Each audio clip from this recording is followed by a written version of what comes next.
శ్లోకాలు దేవుల ఆశీస్సు వలె మనపై కురుస్తాయి. కార్యక్రమంలో చక్కటి శ్లోక పఠనంతో మనము రాబోతున్నారు చిన్నారి.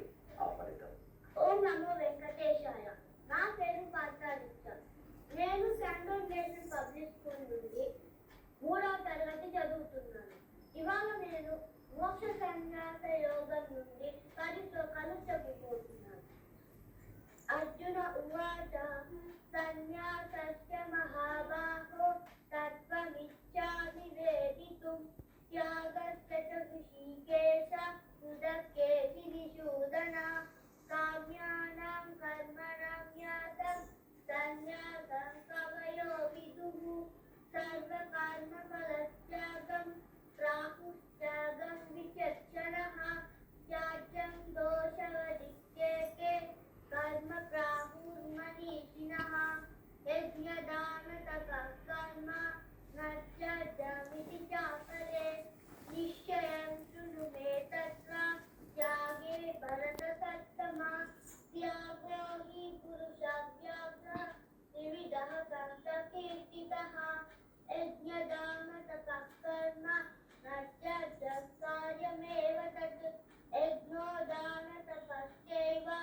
పావనాని మనీషిణాం ఏతాన్యపి తు కర్మాణి సంగం త్యక్త్వ ఫలాని చ కర్తవ్యానీతి మే పార్థ నిశ్చితం మతముత్తమం నియతస్య తు సన్యాసః కర్మణో నోపపద్యతే మోహాత్తస్య పరిత్యాగః తామసః పరికీర్తితః దుఃఖమిత్యేవ యత్కర్మ కాయక్లేశభయత్యజేత్ సకృత్పరాజసం త్యాగం నైవ త్యాగఫలం లభేత్ కార్యమిత్యేవ యత్కర్మ నియతం క్రియతేర్జున సంగం త్యక్త్వ ఫలం చైవ సత్యాగః సాత్వికో మతః న ద్వేష్య కుశలం కర్మ కుశలేనానుసజ్జతే త్యాగీ సత్వసమావిష్టో మేధావి చిన్న సంశయః.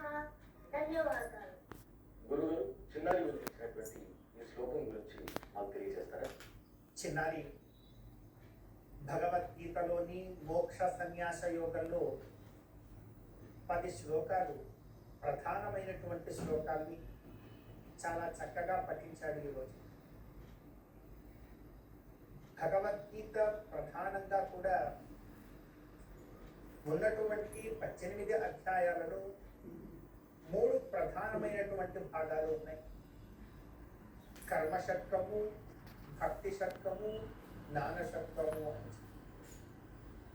వీటన్నిటి యొక్క సారం ఏమిటి అని అంటే, మనం ప్రతి కార్యములోనూ కూడా సన్యసనము కనుక చేసినట్లయితే ముక్తిని పొందుతాము అనేదే సారం.